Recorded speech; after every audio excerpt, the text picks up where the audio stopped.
it's me calculate.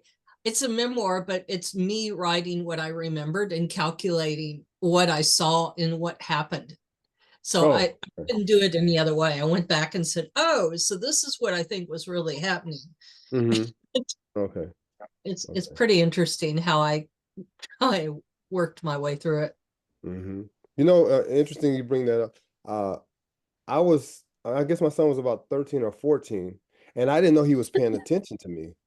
And I was wallowing in this woe is me, and I had reasons to feel a certain ways, but still, I didn't realize that my son was picking up on it. And one day he's about 13, I guess he was in middle school. He says, Dad, you seem really bitter about, and I won't name names, about such and such and aunt this and aunt that. And he says, and he's only 13 or 14, he says, but Dad, they're just going on with their lives. And you're stuck somewhere where, yeah, this is a 14-year-old telling me this. And I was like, am I sounding that way? And that was kind of it wasn't the turning point, but it was turning towards that turning point. When he said that, he just kind of woke. I was like, wow, so it's easy to wallow in it, but that doesn't get you anywhere. And I had a 14-year-old tell me, I'm not moving anywhere, and everybody around me is moving. So me wallowing in And it didn't help me at all. at that age, a 14-year-old is usually going through all their pubescent bullshit. Mm-hmm. Mm. Mm-hmm. So Yeah. he was able to learn from you and not make, Yeah. to say, not making the same mistakes. Right, right, right. And then his journey was different too. So the journey I was talking about, he couldn't even identify with, but he did see the bitterness. You could hear the Mm. bitterness, not towards him or the family, but towards my own, being frustrated with things that weren't happening for me.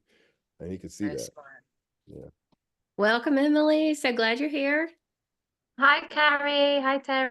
Hi, Hi, how are you? Jeffrey. Nice to meet you Nice to all. meet you. I'll Nice see to meet you all. I've met some of you before. you. Nice Oh, to meet yeah, you. Emily, I think I've seen you Yeah, before. my note taker. Yeah. See you at the Unbound writing sessions. My note taker joined, Carrie. It joins everything, so feel free to kick it out if you want to. I can't actually kick it out I mean, myself. I don't care If you either want way. to, Do you I don't want? mind. Okay. Yeah. Well, we'll just leave it. I don't mind. Sometimes it's for me. Yeah. I do not mind at all. Excited to find out. You're cutting in and out, Emily.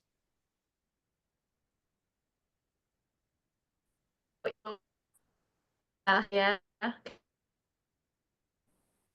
You cut in and out, so we didn't hear you everything you said.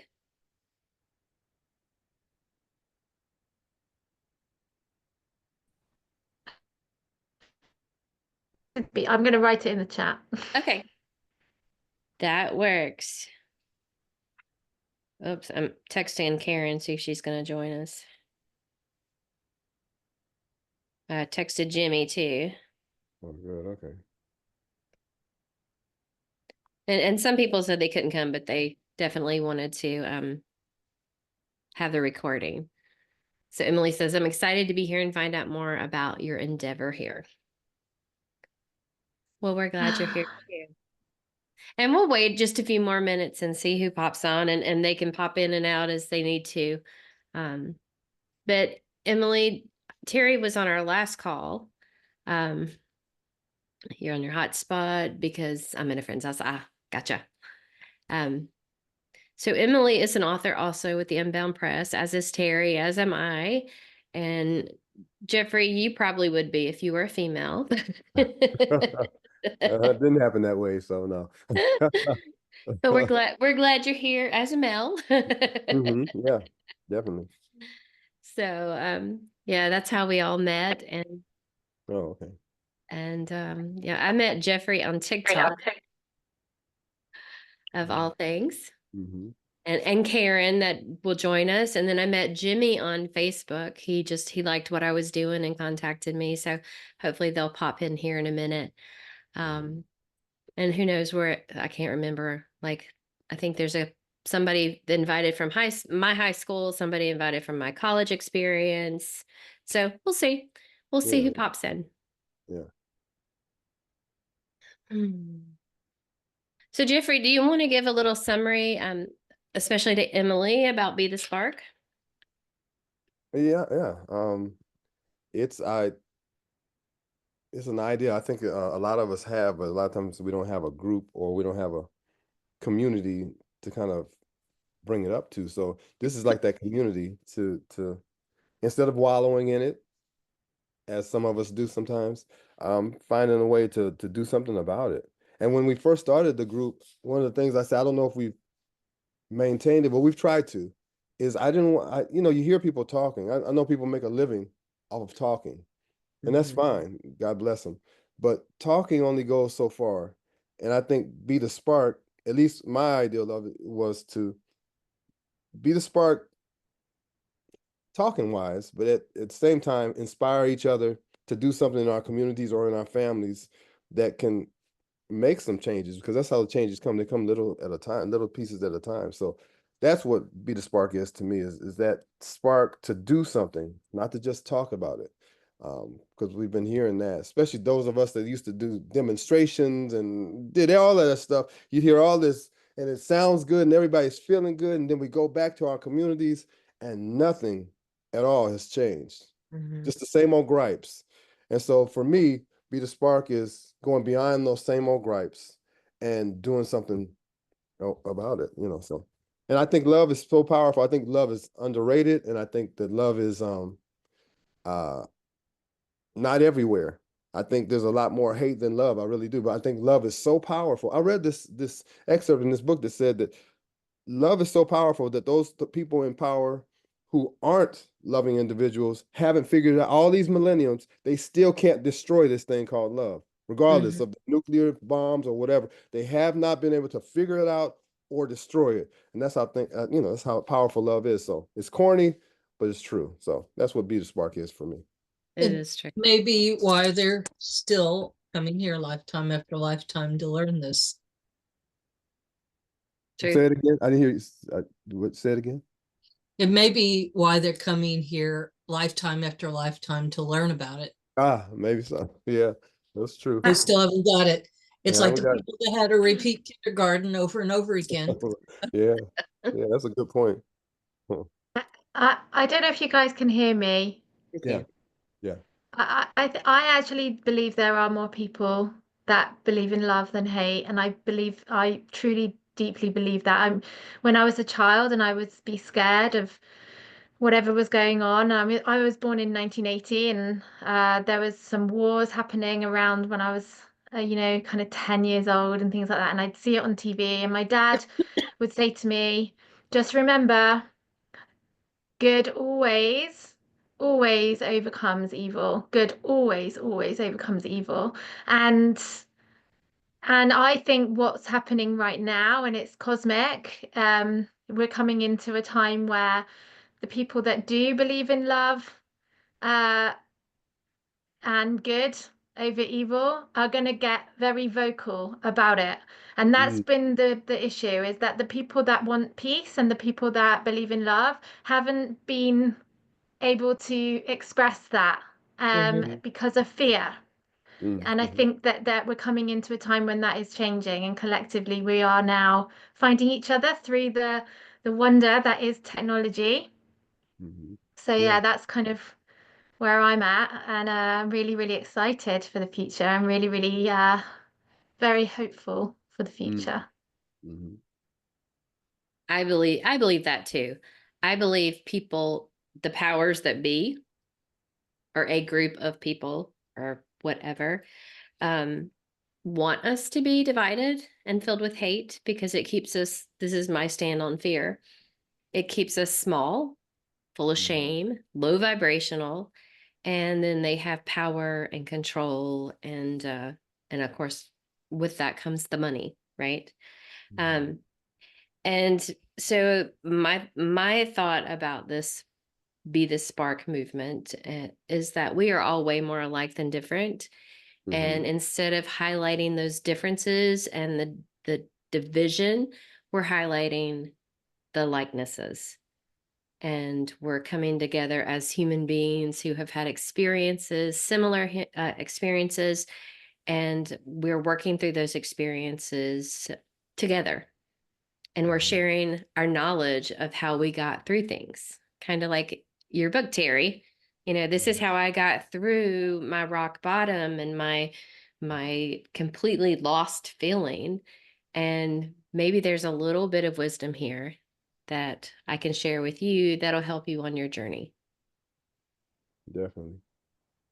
So. The name really resonates with me because I'm really into human design, and in human design terms, my conscious sun gate is in gate 53, and gate 53 is a spark of magic, and it's that it knows that we are here to continually grow, and yeah, be the spark that kind of initiates, and the innocence, the innocence in that. And so yeah, the name Be the Spark really resonates with me. So I'm really pleased to have found my way here. So thank you. Yay. Yay. Yeah. Two, I had go ahead, Terry. two things jumped out at me.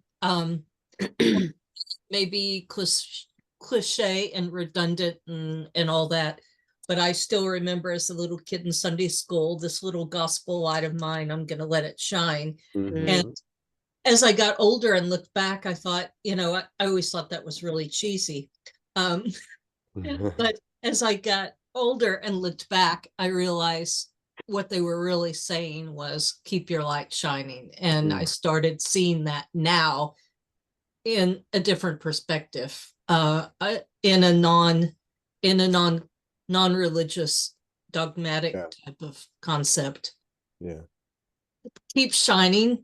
Better to light a candle than to curse the darkness, and all those little quotes we can come up with. Yeah. The second thing that popped up as Jeffrey was talking about how to keep these things going, and Carrie, you talked on that too, is in middle school, we read the Anne Frank play. We did the play in school, and there was always that line, I think people are deep down are really good at heart. And I didn't really think about that in the last 30, 40 years, but now I'm seeing that as that may mean something. As the world gets scarier and scarier, that if we have that innocence and that ray of hope that she had, Yes. Yes. there may be something to it. Yes. So true. I think the more of us that can put our energy and our intention and attention on the things we want to create and see in the world, the other things will eventually dissipate and dissolve, because it will give permission for everybody to do the same. And it's some people say, like it's very utopian kind of view, and it's important that we're aware. It's very important that we're aware of what is going on in the world, and that we're not ignorant to what is going on in the world. And I have a huge amount of compassion towards people who are suffering in the world. But I see my energy being better placed in creating a better future, in other ways than focusing on the things that are very tragic and horrendous. There comes a point where our level of consciousness is important. It's very, very important collectively. It's been proven through neuroscience as well now. It's been proven by people like Joe Dispenza, and lots of other kind of key people that you would maybe have heard of. But yeah, what we think is what we create. Definitely. Yes. Yeah. And I think and this is maybe a little woo-woo of me, but I feel like as we heal and as we have that good intention, because I like you, I believe intention is everything. Like our aura gets bigger and bigger and bigger and affects people, and that's where that ripple effect Yeah. comes. I mean, it can be simple as holding the door for somebody who would sit and judge you for whatever reason, looking at you, and you change their perspective just a little bit. Yeah. Yeah, absolutely. And you can be criticized for being positive in this world, and actually, it's where is that coming from? I really feel that we can infect the world with love. Hmm. Hmm. And that's a really lovely thought that we can do that. Like we've got the power to do that Yeah.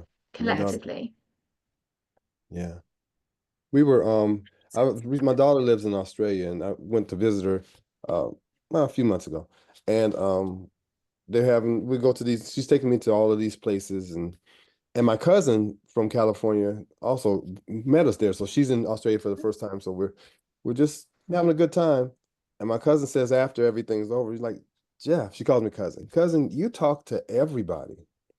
And I say, yeah, I do talk to everybody. Whether they want to talk to me or not, I talk to everybody because I can learn something from everybody knows something.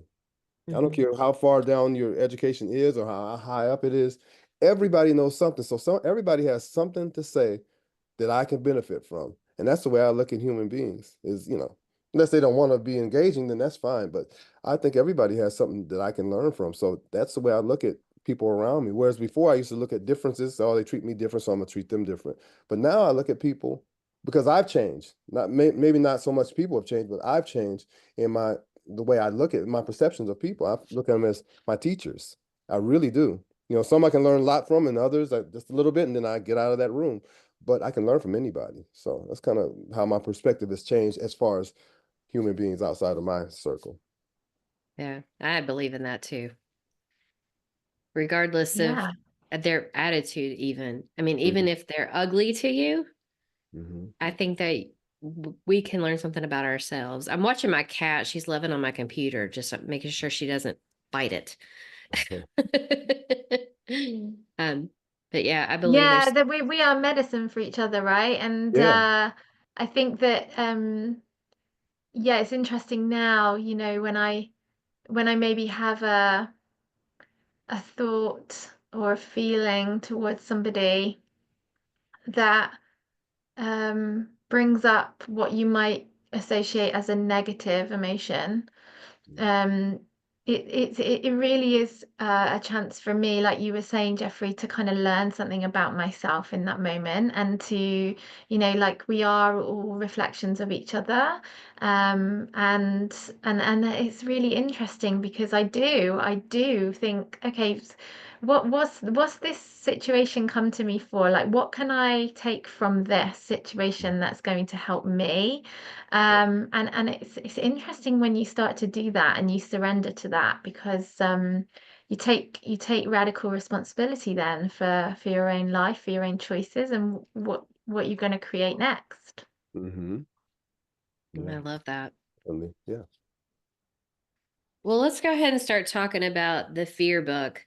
So if y'all haven't heard my story about why I'm passionate about fear, and I have been told numerous times that I can't say, I can tell the story, or I can't say this, but it's my experience. And I feel like that because of the experience I had that triggered this visceral feeling in me about fear, that I am meant to share it with the world. And it pisses people off a Mm. lot of times. And I've actually lost friends over me learning about fear, as sad as that is. Um, but I was at a program that was supposed to be bringing people together. And this Black lady, and Jeffrey's heard this story a few times, Hmm. she was a grandmother, and we were talking about the police. And she was saying that her 18-month-old grandson was playing with a water gun, and how she jerked the water gun from his hand. Now he's a young Black boy. He's 18 months old. He's just a baby. She jerked the water gun out of his hand and put the fear of God in him, forever touching a gun and all this stuff. And she has her story. She has her reasons. I get that. I'm not taking any experience from her. But what landed with me is how we infuse our children, and especially young Black men, in fear and not love. And I understand that the fear is supposed to keep them safe, but being steeped in fear keeps you small, keeps you resistant to love, and keeps you like there's always this under the surface agitation. And I feel like it is also a ripple effect to the demise of the core Black family. You know, and we've seen the demise of the family unit across the board, but there's something like 75% of Black single mothers who are raising kids without a father. And I really feel like we have got to bring awareness to the fear that our children, especially these young Black men, are being steeped in order to help them live to their full potential and be able to receive love and give love in the way that we're meant to be. Yeah. Can I So piggyback? that was my story. I'm sorry. No, go ahead. Yeah, about the numbers. The interesting thing about the numbers on that are, I think it's like 80-something% of Black men don't have children. So the numbers for that, and this is why people have to read and study. The numbers for that are inflated because they're the same type of, not all, but many of the Black men that have those problems, like the absent father stuff, that's the same small group. So the same small groups keep, I don't know if this makes sense. The same small group gets this, this Billy Bob over Layers. here that, yeah, this Billy Bob has 4 or 5. I'm doing the math here. Yeah. So the Billy Bob and the Sequisha or whatever, that small group is getting the numbers, where if they do it across the board, it's not that high. So not only is they steeped in fear, but a lot of times it's steeped in ignorance too, because we think, oh man, we're just not good fathers. That's not true. Not most Black men don't have children, but the numbers, I don't know. They just, I don't know if that makes sense. But when you start, Yeah, when you but really that's break it just a down across, small aspect of it, right? yeah, it's That's one aspect of yeah, whole fear conversation. yeah, yeah. So another thing is in all that, because I love what Carrie said, is not only does fear do all those other things, it makes you a pretender too. You go through life pretending that you're tough, or you're pretending that everything's okay. There's a guy that wrote this, and it's kind of like a play. We cry in our cars. So a lot of Black men don't show their emotions. They're afraid to show it to the world. So they cry to themselves or take their lives, that kind of thing. So this fear has this ripple effect in so many categories of life, period, but especially in Black male life. So I just wanted to put that out there. I see that ancestral pattern go down. And in the States, of course, it goes down with both sides. Mm-hmm. Mm-hmm. And there's fear in both. Yeah. And I don't know if we're brought up the same way or brought up in fear similarly, but there's always some fear, or that, not always, but a lot of times that fear keeps going down, down, down. Mm-hmm. And nobody knows where it's coming from. Mm-hmm. Like in the case with that little boy, he had that instilled in him. Mm-hmm. And if 30 years later he's in an economics or sociology class, or 20 years later studying something, he's not going to remember that, and he's not going to think he has that instilled in him. Right. Because that's all he knows. Mm-hmm. Mm-hmm. That's all he knows.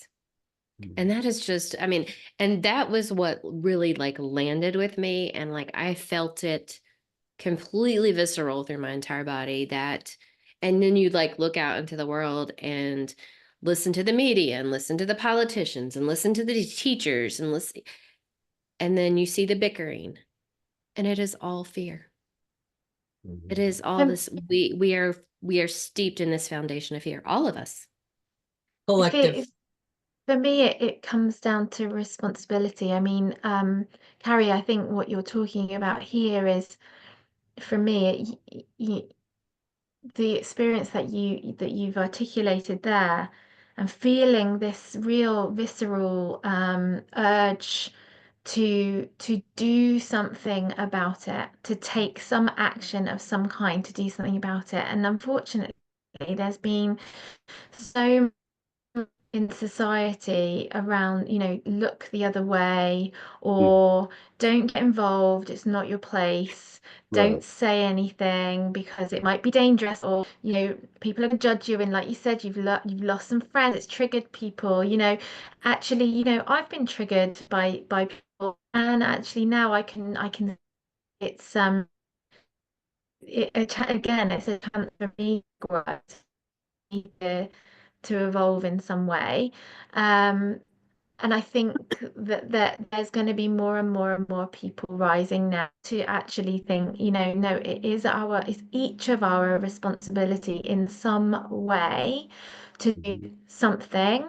And I'm not necessarily talking about activism. I think that there's, like you said, Jeffrey, quite rightly at the beginning there, oftentimes there's a lot of activism, but then things just go back to the status quo and nothing actually changes.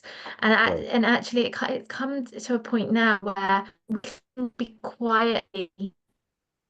um, quietly and peacefully, uh, quiet and peaceful activists, and it is about the inner work. It is Yeah. uh, Oh, you've You're about losing. behavior checked to out. change our physiology. Can you repeat that Can you last hear thing, Emily? can you hear me? Yes, now I can. When we change our thoughts and behaviors, we change our physiology. We actually, I'm doing a lot of work at the moment, with some Bruce Cryer, and he is the CEO. He's American. I think he was Canadian actually, but he lives in America. He's the guy. Uh-oh. We lost her. Uh-oh. Hope she comes Jimmy's back. Jimmy said they had a blackout last night and he's trying to get on. So, okay. Emily's back. Oh, she came back. Okay, say what you're saying again. Can you? I was saying about heart Oh yeah, math. no. I was actually going to say about heart math and heart coherence and heart resonance. Mm, Um, and I mean, you guys all are in the US, and I'm in the UK, and I think I've had a very different experience, I think, being here, with what you're specifically talking about, with young black male culture. Um, However, there are obviously inner city areas here in the UK which have similar issues going on. Can you hear me? Yes. mm-hmm. Just Yeah. Yeah. checking you can hear me. And I was actually watching a program last night on TV, which was a drama series, which was about kind of gang wars, and young black males being kind of dragged into kind of gang situations. And I could feel my whole body responding, like viscerally responding. I was shaking. I felt so uncomfortable. And I think that a lot of the issues that we've got is caused a lot by media. It's caused a lot by the assault on our senses. Mm-hmm. What we're consuming via the media is Yeah. perpetuating this problem, this issue in society. Yeah. And so it's so important that we start getting vocal, and there's more of us um, creating content that has this loving intention, so that Exactly. there's more Exactly. opportunity for young people to get to hear this message. Yes. So true. I totally agree. Uh, one of being a writer, one of the problems I have with me, I don't watch television. I just don't here in the States. But one of the problems I have with writers, especially black writers, is we keep telling the same stories. I don't have a prison record. I'm not a gangbanger. I don't beat my wife. I raised my kids. I was a in-house father. so a lot of the stories that we hear are the same. And my issue with that is you've made your living saying these degrading things about your culture, and that's how you've made your money. And to me, it's a slap in the face because there are so many other stories out there. In fact, 90% of the stories aren't those stories, but 90% of what we see in the media are those stories. So people outside the culture say, man, they are just violent towards each other. No, we're not. That 10% is, but the 90% just go about their day trying to make it through life. But the media, so I think you're so right. We have to change the stories because the stories aren't what's been exemplified in the press. Black or white, it doesn't matter. Just, so it's not just a black thing. It's just a cultural thing. The stories usually aren't the stories that we see in everyday life, and I think they should be. They're very interesting stories out there that don't have anything to do with drug use or prostitution or killing somebody. Very interesting stories out there. We just have to be brave enough, or have those writers in place to do that. So anyway, that's my spiel on it. It's that they're focusing on the one demographic or Yeah. the one part of the demographic. Exactly.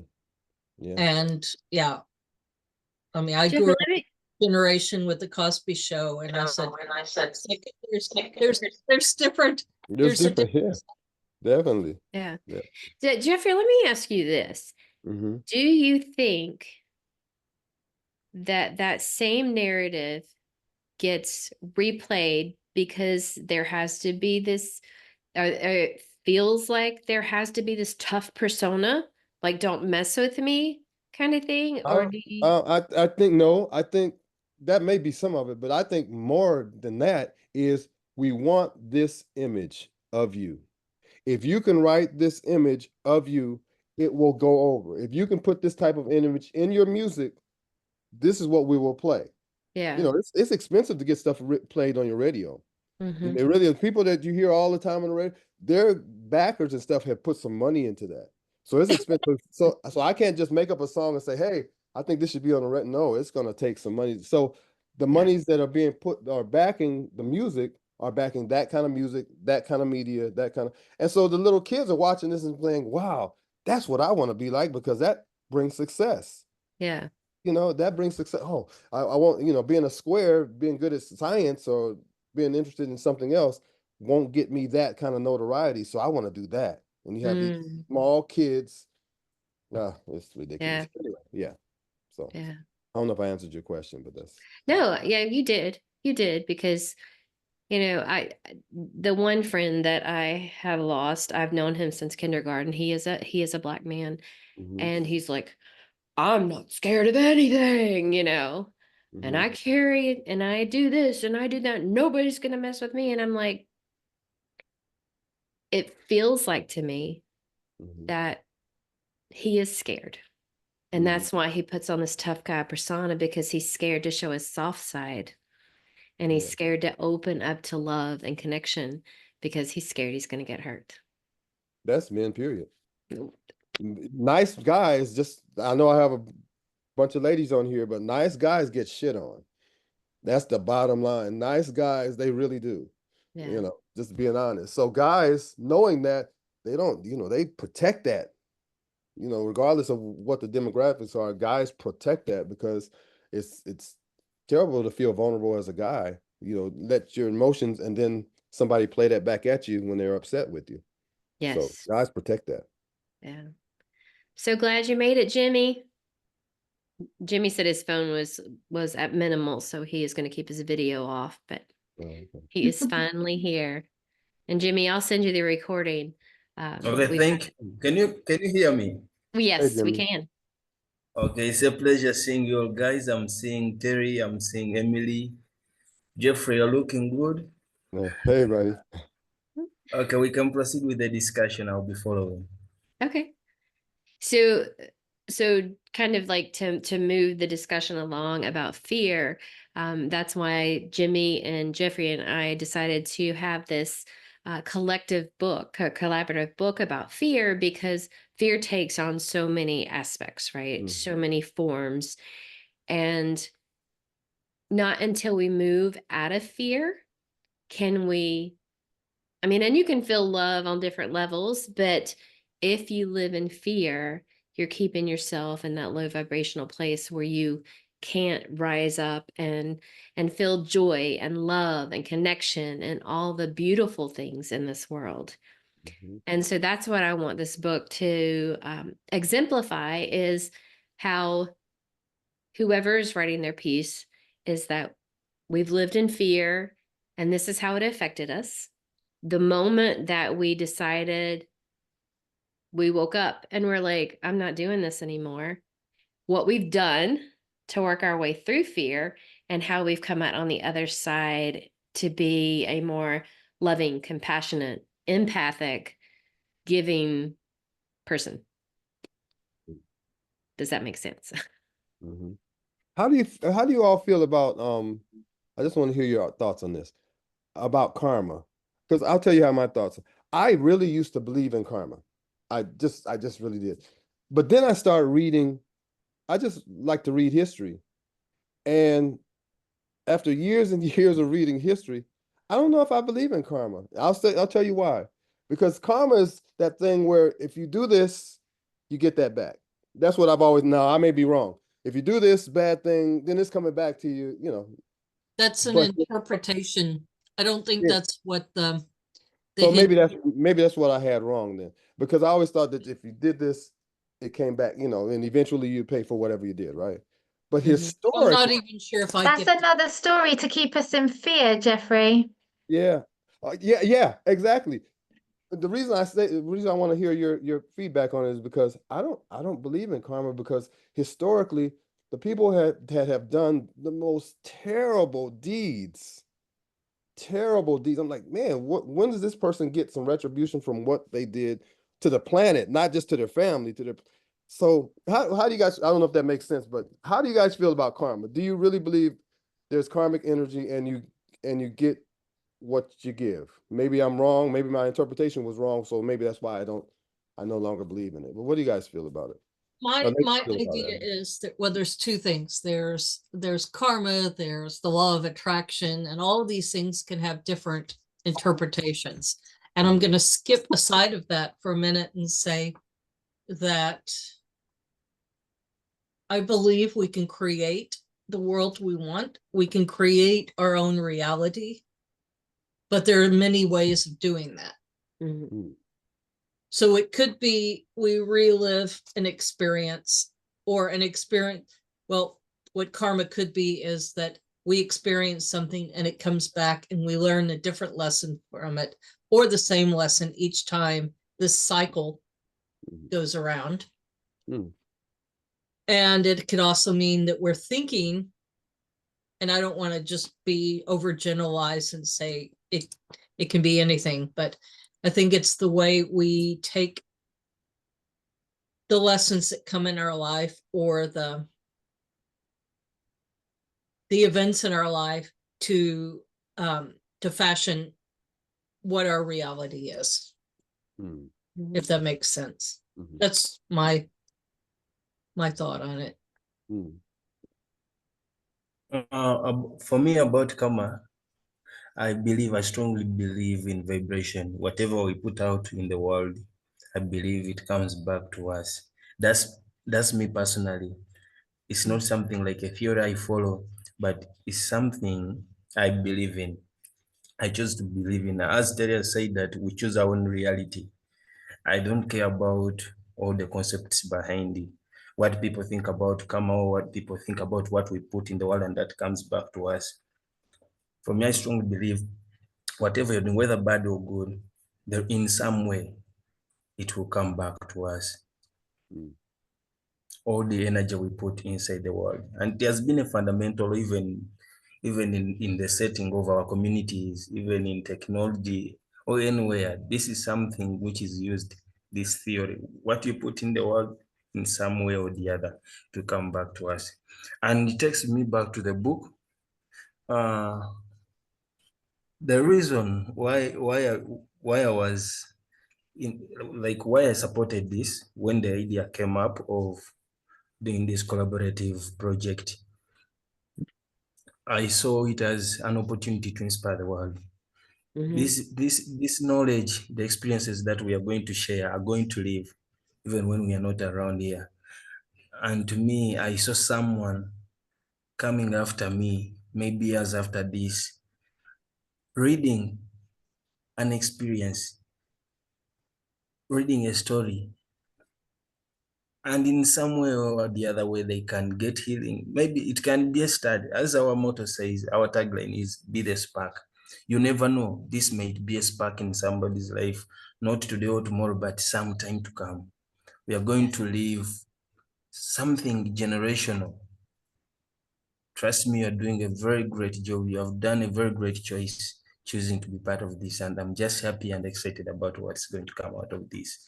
And I know in some way or the other, the impact that we are going to create will come back to us.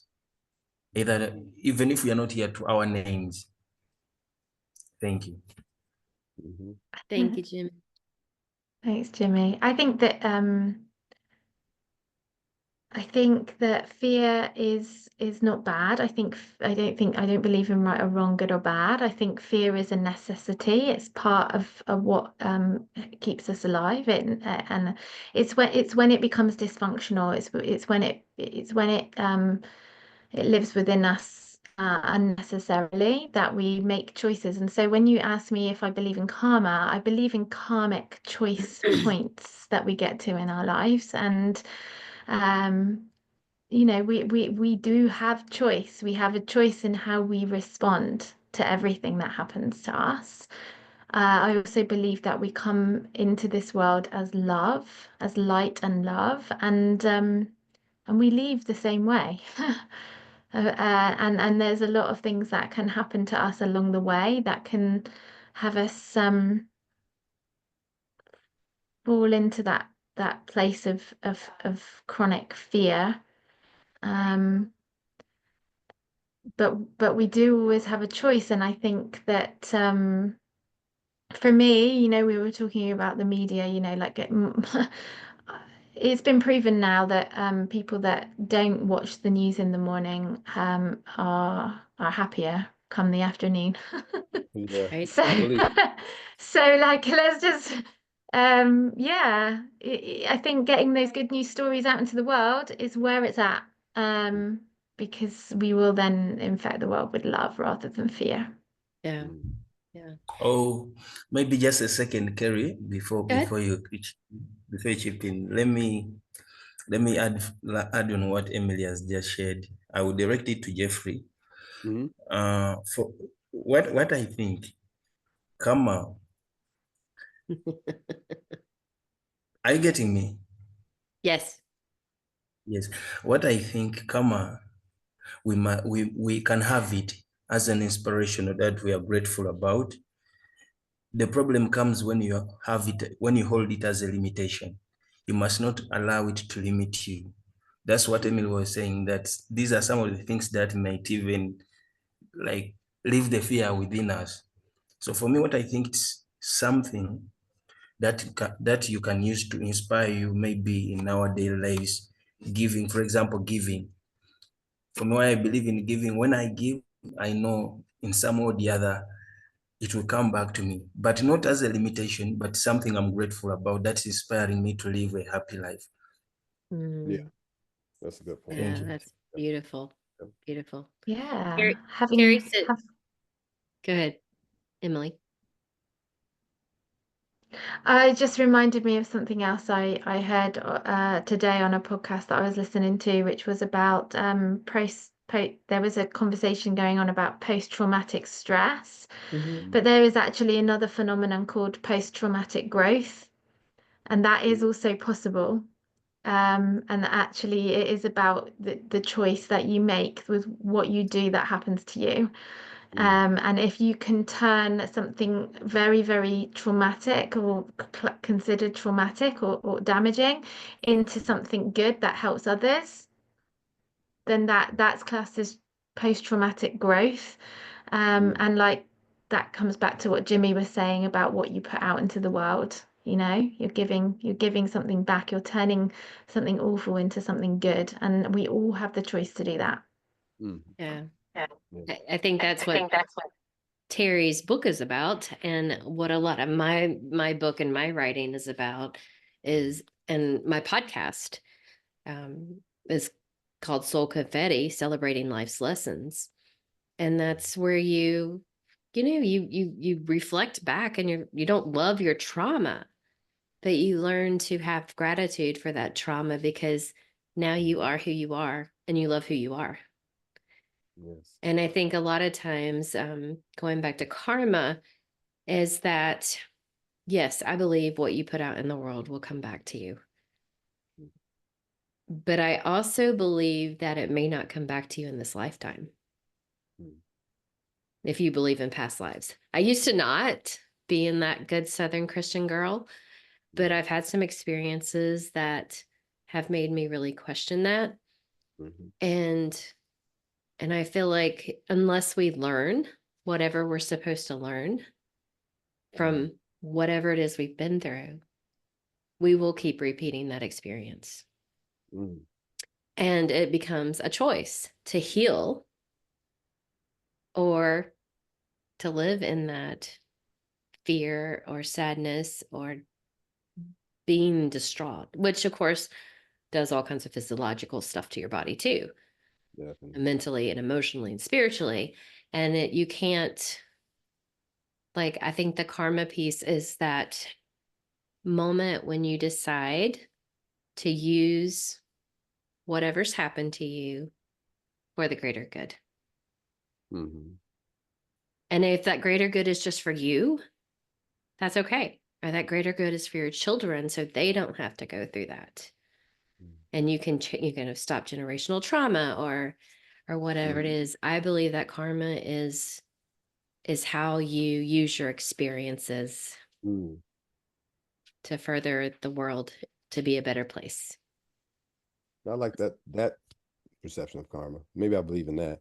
I don't want to run anybody. Hopefully, I won't run anybody off when I say this, but I'm just going to be honest. If I'm crazy, then you can talk about me after I leave the internet. But I've had people who have passed. Now, hopefully, anyway, you take it however you want to. I've had people who have passed who have come back to me, and I do think it's them. And all of them, and there have been, and most of them have been people that, besides my mom, that I've had some friction with. So it wasn't people I was close to. So it wasn't people I was close to besides my mom. But they've all told me, every single one of them have told me, the other side is so peaceful. Wherever they are, it's so peaceful. And they can look down and see, maybe I've said this, maybe Carrie has heard me say this before. They can look down and see our world, and we all have light. Every single one of us. The light, but some lights are really dim, some lights are really, really bright, but we all have this light in us that most of us don't use to share on this planet. Now, I don't know if that sounds creepy to you, but I just thought that was interesting that at different times, different people who have passed this life, who was wherever they go, transition to somewhere else, have told me that we all have this light. But many of us don't use that light to enlighten others. So anyway, I'll leave it there. Again, be the spark, right? Jeffrey, I think that I honestly believe that there's no one ultimate truth. I think there's many, many, many, many, many, many truths. And I learned something recently called phenomenology. And I love the idea of phenomenology, and it's helped me so much to share my voice and share my story because it's my experience and it's true to me. And I know that I'm coming from a place of love, and I know that I'm coming from a place of really good intention to help the collective. And I think that I think that if it's true for you, it's true for you. That's Very true. much so. Yeah.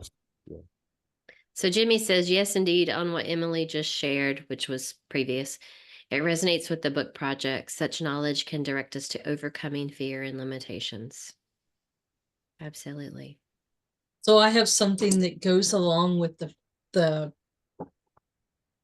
fear and with past lives.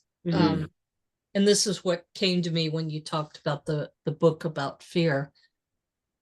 I had an experience that has made me, since my adulthood, know that without a doubt that there are a such thing as past lives, and that I had.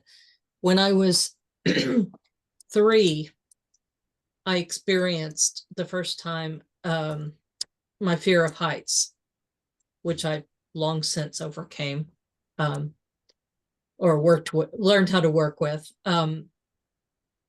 We were going up in a tower in the forest, an old ranger tower, and my mother described this later on, years later, as a blood-curdling scream that little Terry let out. And since then, or as a child, my mother helped me through that. But every time we were in something that went up high, a tower, it was always a man-made structure that went up high. It was never the mountains, but it was a man-made structure.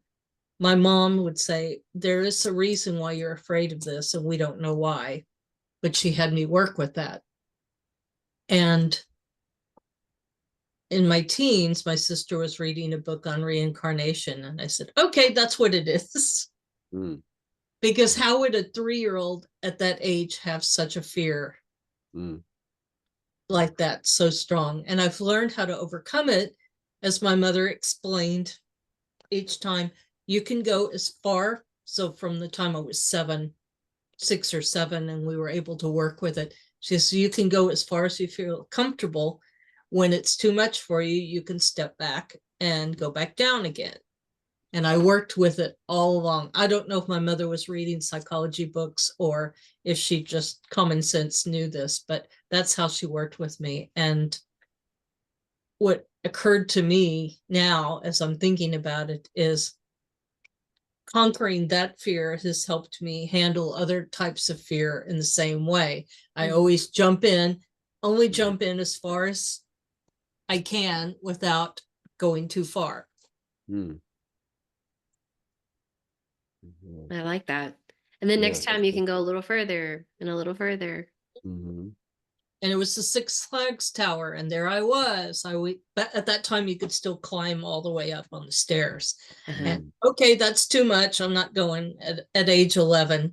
And then finally I conquered it and went up to the top. And then at 19, it was the Sears Tower in Chicago, and different things that I was able to do. But I always knew I could go as far. And I think I intuitively, or somewhere in me, I still do that in other situations in my life, of going just as far as the fear hits me. And then when I do, I confront it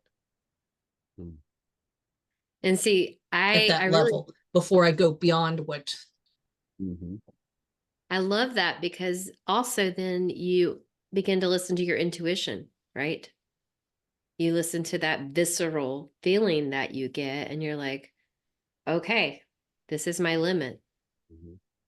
And I think along with fear comes that suppression of our intuition, because we just have a visceral feeling and we're out. Or we're taught to stop. Yeah. And Or we had that reaction and we block ourselves, and we also don't sit in that fear. We run away from it typically, or we attack it and resist it instead of sitting with it and ask ourselves, why does this scare me? And should it scare me? And I think this is another major point to it is this my lived experience, or is this what somebody's told me to be scared of? Yeah, that's a good one. We combine those two words that shouldn't be ever combined. I can't. We combine those words, and that limits us. I'm not a pianist. I don't want to lie to any, but I play the piano. I play piano pretty good. And I used to tell myself, I sit down I don't have a piano. Well, there's a piano here, but I don't have my own piano. But I say, well, I can't play that. And then when I stopped saying I can't play that, I sit down and I would surprise myself where my fingers would go. I haven't practiced this thing. I'm like, oh my God, why am I saying I can't? I can't limits us so much. That fear of I can't do something is such a limiting factor. You know, of all the Absolutely. potential that we have, potential is just a 9-letter word if you don't use it. It means absolutely nothing if you don't use it. And I can't is a stopper. It's terrible for potential. So yeah, just want to throw that You're out there. getting into the whole neurolinguistics programming there, and actually what you're talking about fear, it was interesting because I've just become a coach in multiple brains integrations techniques, and it's very closely linked to neurolinguistic programming. It was actually created by two NLP practitioners, and it is around the conversation, the communication that we can have with our multiple intelligences, and particularly our heart and our gut, because our gut is where fear lives. And it's what moves us. It's what gives us our identity. It's where we find our courage, and it's a place of action within us. And so when we are infected by fear, often it isn't in alignment with the reality of the situation. Often it comes from maybe a past experience where, the nervous system is kind of trying to keep us safe. And so, it is important that we start to kind of have that internal dialogue with ourselves, that we kind of ask our heart, like, what does our heart think about this situation? And then, can we trust what's in our heart? And then go into the gut and, is this feeling actually true? Like, are we safe? Yeah. And wait for the message, like that intuitive message, because often the program that we're running and we're living our life by, when we get quiet enough to go inside and actually start asking our heart, asking our gut, we can create something completely different for ourselves, because we're actually respecting of the fact that there is this huge amount of wisdom inside of our bodies, Yeah. and we've been taught to kind of not listen to it. We've been taught to not trust it. We've been taught to listen to all the external things and not actually listen to ourselves, because that's the seat of our true power, right? Right. Right. And we as women are, like we we've been told a long, long, long, long time not to trust ourselves, because yeah. Emily, may I interrupt you? Jimmy wants to say something before his battery dies. Go, Okay, guys. Jimmy. Okay. Oh, Thank you. I really appreciate your presence on this project. I can't wait to see what we shall come out with. I just wish you the best, and maybe also to tell you that you people, you're amazing. Whatever you're doing today is going to be really good for the coming generation. There will be someone who will be inspired. Thank you. Have a good night. Absolutely. I don't know, Thank you, there's a good night already here. Bye. Thank you, Jimmy. So glad you Love were you, Jimmy. Yeah. Love you, bud. Emily, did you want to finish your thought? I think I finished it. It was gonna go deep into kind of, witch wounds and all of that, but we don't need to go there on this conversation. Yeah. Yeah, as I was listening to you, I was like, oh, I know where this is going. Definitely. It is one way, it is one thing that I've had to overcome, that fear of being seen, particularly by other women, and being able to speak my truth. And that, worrying about judgment and what people are going to think of me and what people are going to say. And it's like, it's gotten to a point now where it's more worrying for me that we don't speak our truth than if we do. It's really, really gotten to that point now in society where, we those of us that are overcoming our fear, we're like lighthouses for everybody else. Those bright lights that you were talking about, Jeffrey, like, we are those people. Say thank you as well for being here and representing in that way, because we are those people, and we are helping other people to shine their lights brighter all of the time. Absolutely. Yeah, We I'm love gonna I'm gonna Okay. actually go. Shame I'm not gonna meet John, but I'm gonna have to go. But thank you for having me. I look forward to hearing much more about the book as it all unfolds. And yeah, sending lots of love to all of you. Thank Yeah, you, good meeting you. Emily. So glad Glad you were came. here. Yeah. Bye bye. Okay, thank you. John, we're glad you've joined us.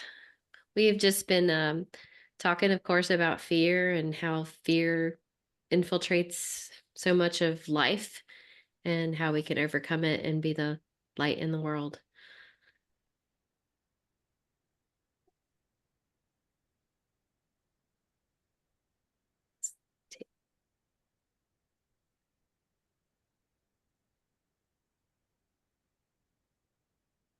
Maybe he's listening. Can you hear us, John?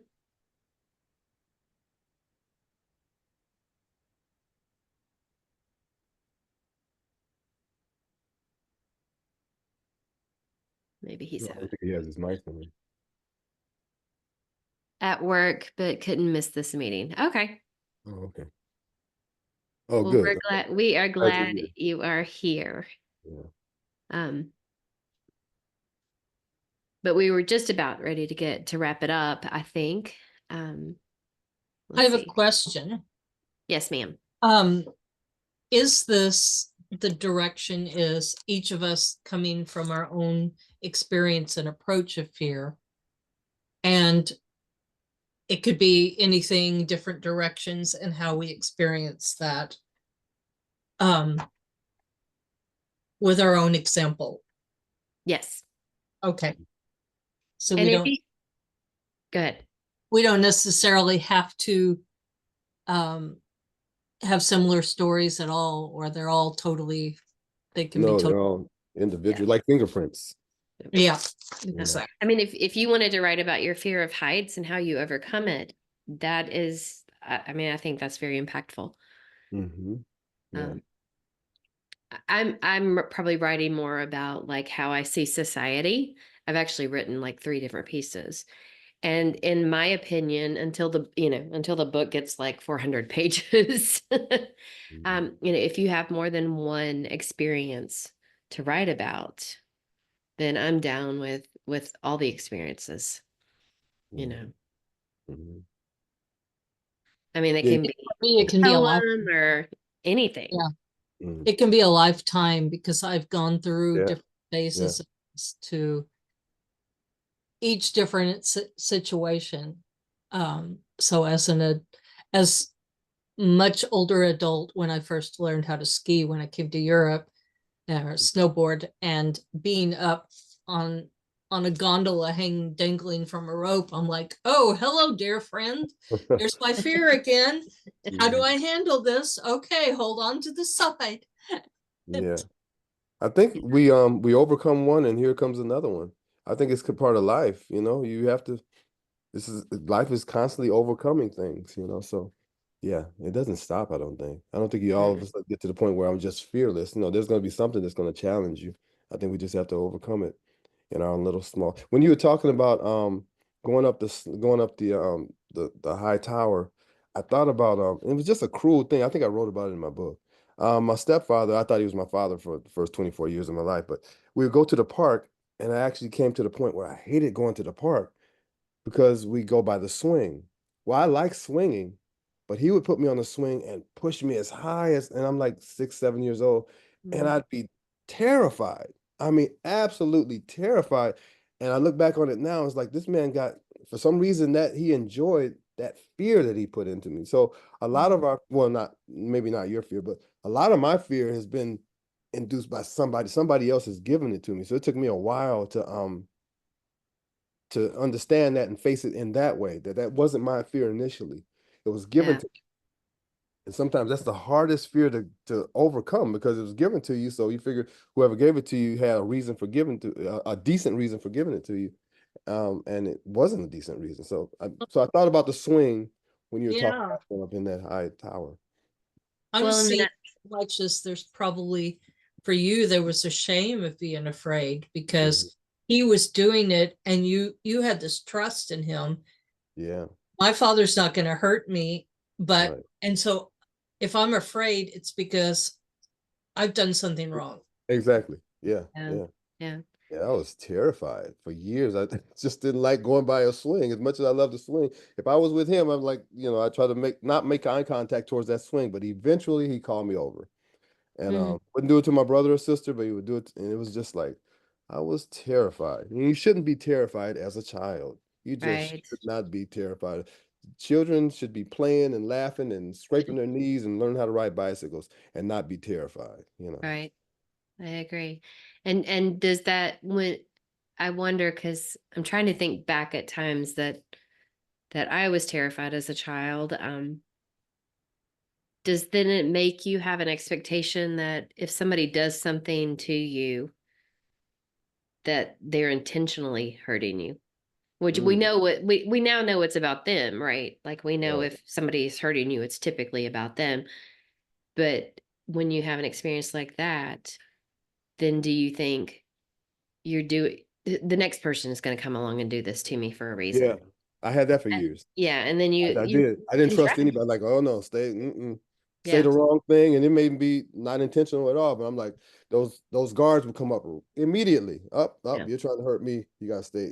Now I'm grown, so I can keep you at arm's length. As a child, I didn't have any say so in it. right. So yeah, for years. That's a good point that you made. Yeah, definitely. And that goes into abuse of different forms, Yeah, sexual, yeah, physical yeah. abuse. And something tells me that you said he seemed to enjoy putting Yeah, that fear in you. yeah. That and a I few other want to things. blame That him, one. saying Yeah. he may not have realized what he was really doing, but still there's that point of you were trusting him, Mhm. and somebody you love and somebody who loves you shouldn't be harming you. So it does a whammy on somebody, especially a small child's Yeah, because something life. that should be enjoyable like the swing, you shouldn't be terrorized. And same thing with swimming. I used to love to swim. He'd make me go off the high diving board. I didn't want to do that. I belly flop, it hurt. But if he didn't, I'm gonna kick your ass when you come out of here. If you don't do, I'll go. So he gave me a lot of this fear that I had as a child, and I thought it was my stuff, and I Mhm. realized later on, it's his stuff. So yeah, fear can Right. be a really, I don't know. Yeah. So you Anyway. had fear both ways. I'm either going to be Mhm. afraid of jumping off the diving board, or I'm going to be That's what he's afraid of gonna him do. kicking my ass. Yeah, yeah, exactly, exactly. So the fear book is really good for some of us. I got a Oh lot yeah, of got a lot to say. Well, unfortunately, but fortunately at the same time. Yeah. So and I think that when we start excavating our lives, we understand that we all do. hmm And they do the spheres look different. But what I did a podcast yesterday, and what I realized is that after going back and looking at my life, is that it all started in the 5th grade, right?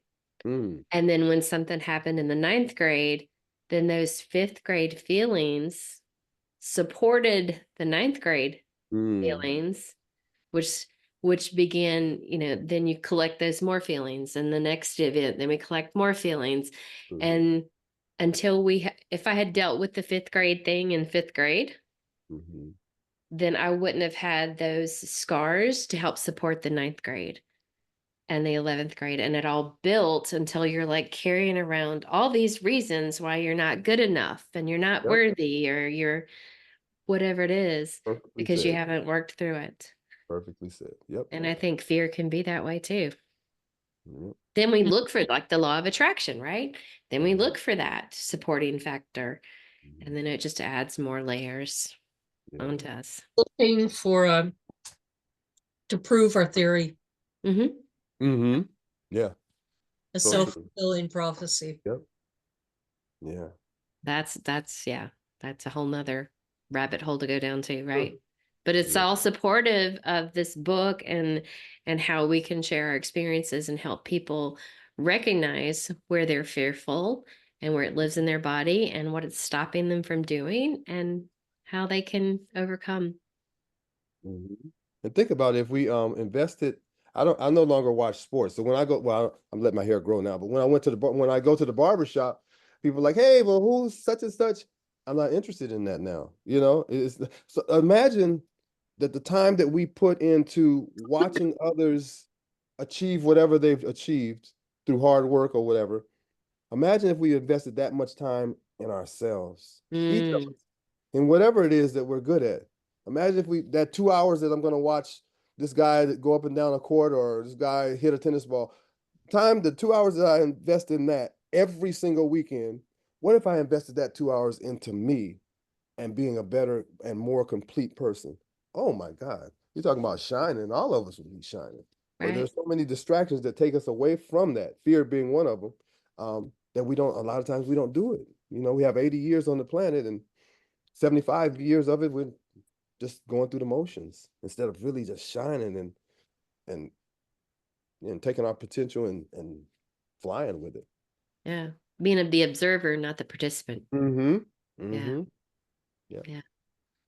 No, I'm right now seeing my last 20 to 30 years, I want to shine. Yeah, exactly. The more and more I start seeing this. So Mm-hmm. Yeah. Absolutely. Yeah. Yeah. I had this. That's what it's about. Oh, sorry. Go ahead. No, I used to talk to this lawyer. I don't see him that much now because I haven't been going to the park. But I go to the park and read, and this lawyer, retired lawyer, with his brother would walk around the park, and we just have great conversations. And I told him, yeah, I'm semi-retired, blah blah blah. He's like maybe 80 or so, and so I'm like, yeah, as we get older, he's like, oh no, you're at the perfect age. I said, what do you mean? He said, you're at the perfect age. Your kids are grown. Um, you're not running after the dollar bill. Now you have a chance to focus on you. And I never thought about it. He said, now you can focus on no kids to worry about. This is okay. Now you can focus on you. You're gonna be surprised by what you find in you. Mm. Wow, I never thought about it. So anyway. Life just begins. Yep. Every Yep. Yep. Yep. we Definitely. grow up, then we take care of our kids. And then once our kids are out of the nest, Mm-hmm. I'm just saying this because I don't have any kids, but I Oh, okay, yeah. assume Right. that's what we're gonna. Right. Once the kids are out of the nest, then we're caring for our elderly parents, and Yeah. Yeah. So true. And sometimes we Yeah. don't get a chance to yeah. Focus on ourselves. Yeah, focus on ourselves. But I'm Mhm. like you, Terry, right? Yeah, I yeah, want to shine too. I want to shine, but I want to help other people shine.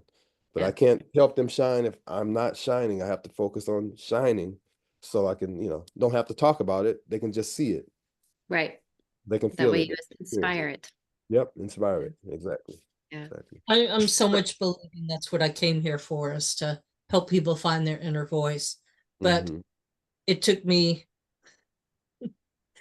over 50 years to find my own. So Yeah. That's beautiful. Yeah. now I'm ready to help everybody. Well, I found my own, which is to help other people find theirs. So Yeah. Yeah. that's for a lot of us too. It Yeah. is. Yeah. Can I But just tell this Picasso story real quick? I know absolutely. I've probably shared it before, but I don't know if I have. Stop me. Well, Picasso. hang on, Jeffrey. I just wanted to say our meeting in March is about finding your voice. So Mm. yeah. Aha. Aha. Yeah. Okay. Go ahead, Jeffrey. Picasso is sitting in some little Italian restaurant, and he's a elderly man. He's always had his rich. He's famous, and everybody knows him. Whatever. So, a lady across the way notices that he's doodling. He's just writing on a paper towel or napkin or whatever. And so but she doesn't say anything to him, but she knows it looks like he's drawing something. So he gets up, he pays his bill, he gets up to leave, and she runs across, Mr. Picasso, I admire your work, blah, blah, blah. How much would you charge me for that piece of paper that you're getting ready to throw away? And he says, without even blinking, oh, $20,000. And she says, $20,000? But you doodle that in 3 minutes. He said, no, I didn't. It took me 80 years to doodle that. Mm, So everything, you were talking about 50 years it took, Uh, that's what it took for you that's why it's special. It took that long for you to get to where you are. I was like, wow, yeah. that's a deep story. Yeah, it's not, I didn't doodle it in three minutes. I doodled it in 80. It took me 80 years to get to this point where I sat down and doodled that. So yeah, it's worth $20,000. So just thought it was an interesting story. No, I think I that's a spent a great. lifetime going back and looking at my life and seeing where I went and how I got where I am now. Mm-hmm. I'm presenting it, I'm reliving it, and then I'm Mhm. going to put it out to the world. So yeah, it's taken me, I couldn't have done what I'm doing now 20 years ago or 30. Exactly. So- Exactly. Yep. Yeah. Well, So and I it's never think, too late, basically. You know, yeah, it's but not, there's no such thing as being too late. You're on time, always on time. always. I think that also speaks to how we should value ourselves, right? Mm-hmm. Because yeah, he doodled that in 3 minutes, Mm-hmm. but those lived experiences Exactly. poured out right there in those 3 minutes. Mm-hmm. Mm-hmm. It's like when I'm trying to decide like what to charge for one of my programs, which I haven't done one in a while, but I'm like, oh, well, people can't really afford and da da da da da, and try to make it affordable for people. And somebody was like, okay, but you went to school and you Mm-hmm. invested in your undergraduate and your graduate and your yoga teacher training and books you've read, and I'm Yeah. like, oh, Yeah. so I really should like Yeah. recoup that That's right. investment in myself. Yeah. And that really changed my perspective Exactly. of valuing myself. Oh yeah. There was a Jersey. Oh, was it in Jersey? I forgot. Anyway, this guy made this sandwich that was off the chain, right? Back east somewhere. Maybe it was in Philly or whatever. And he charged $100 for it. Charged 100, and the line was around the corner. It was around the corner every weekend or whenever he was open. $100 for a sandwich.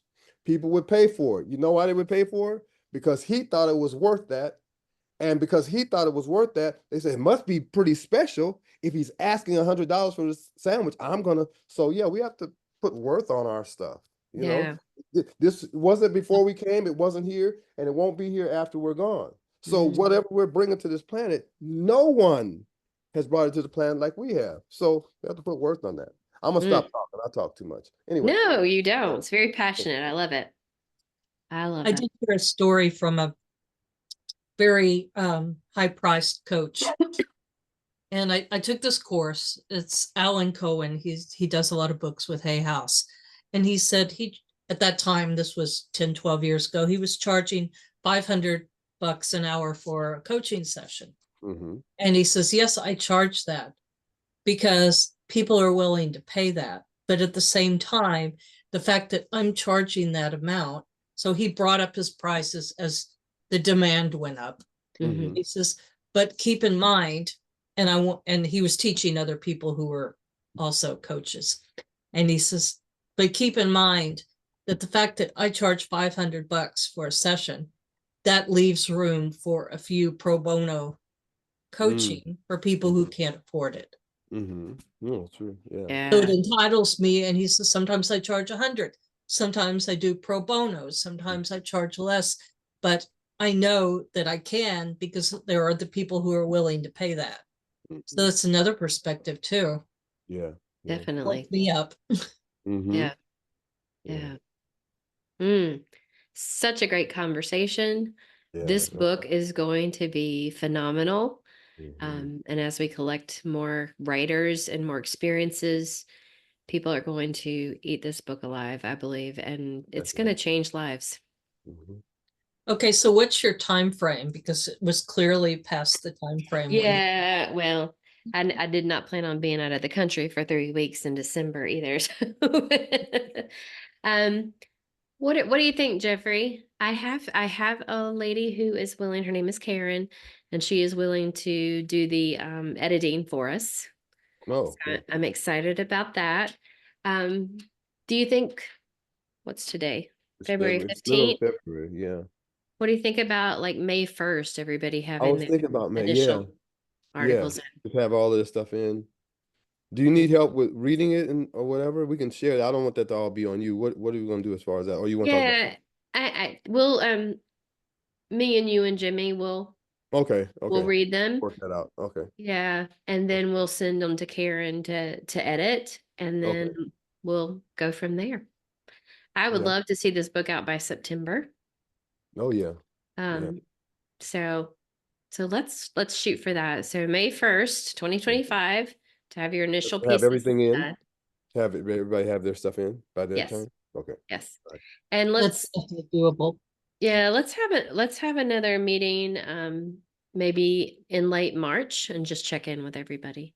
So I'll throw some dates out there, and then we'll just shoot for May 1st. Yeah.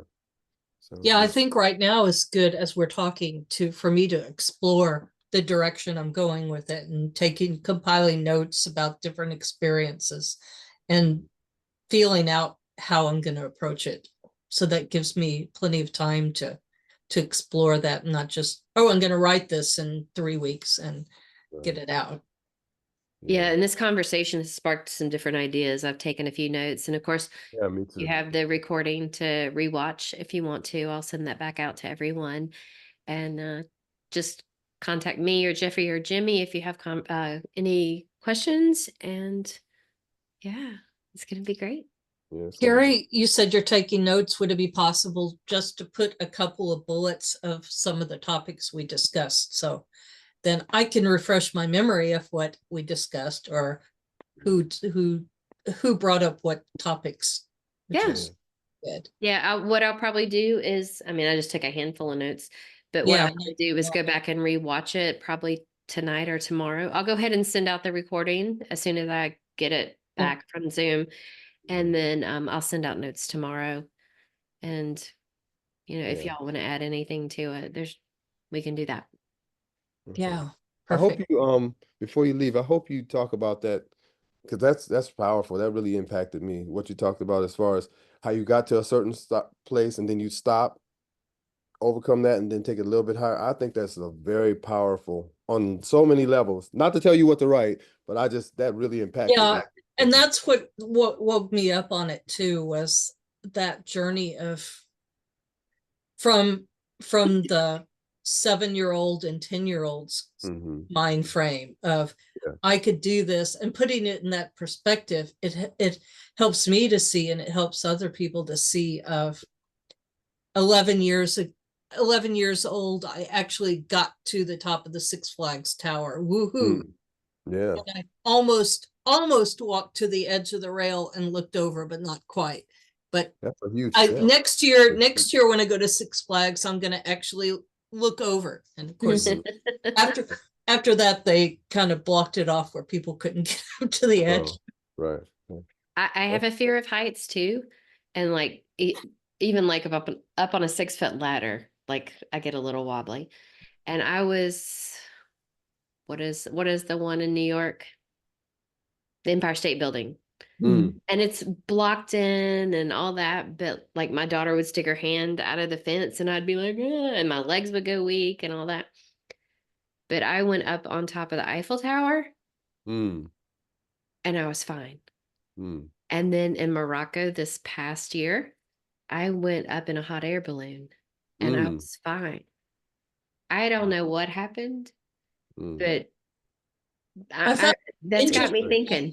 Which things do, because I can go on a catwalk, one of those with the fiberglass where you can look through underneath, and on a mountain, and I'm fine. But if it's a building and there's a railing, it's that. So my thought is, it kind of supports the past life thing, is that it's the type of thing, the experience. It's like us in this life. There's certain parts, things that cause fear in us by the experience that we had. Yeah. Yes. Definitely. Yes. And don't even get me in a high ropes course. Right. Once and said, Oh, wow. Fear can be like there. It's so vast. It is so vast. But we can overcome it. We can make it better. But yeah, I'll keep that in mind too, of how that puts in perspective, because that could be a good coaching tool.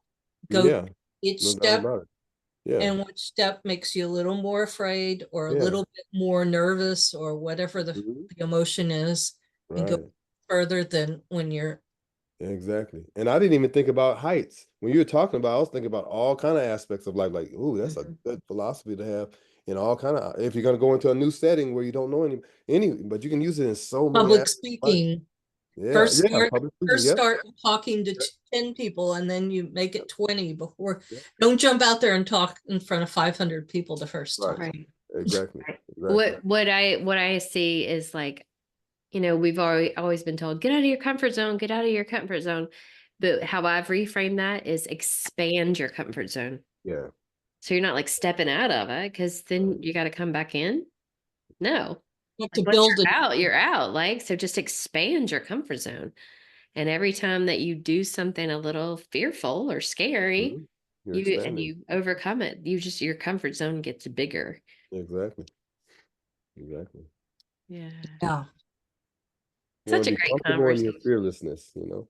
Yeah. Allow that emotion, the 90 seconds or 60 seconds of the emotion Mhm. coming before it goes through. Yeah. Be there, be present for the emotion and not blocking it out. Mhm. Right. Is what we as coaches have learned. Yep. Work Mhm. through it. You don't ever get over it. You got to work through it. Yeah. Yep. Well, thank you all. It's really a great, they're always great though, but there's They're really always great great conversations. conversation. Always. And I love John, it. we're glad you were here with us. Oh yeah. Glad you're here, buddy.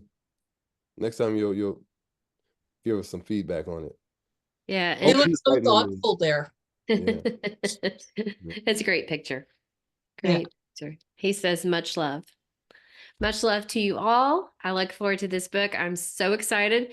And I will share this video with everybody. And I'm going to put it on our Be the Spark Facebook page too. Okay. All All right. right. Take care, ladies. Take care. All right, John. Take care of Uh, yourself. Love All right. you Talk all. to you all soon. All right. Take care. Thank you. Okay. All right. Thanks a Bye. lot for the information. It really helps. Oh, All yeah. right. Take care. Bye. You too. Bye Bye. bye.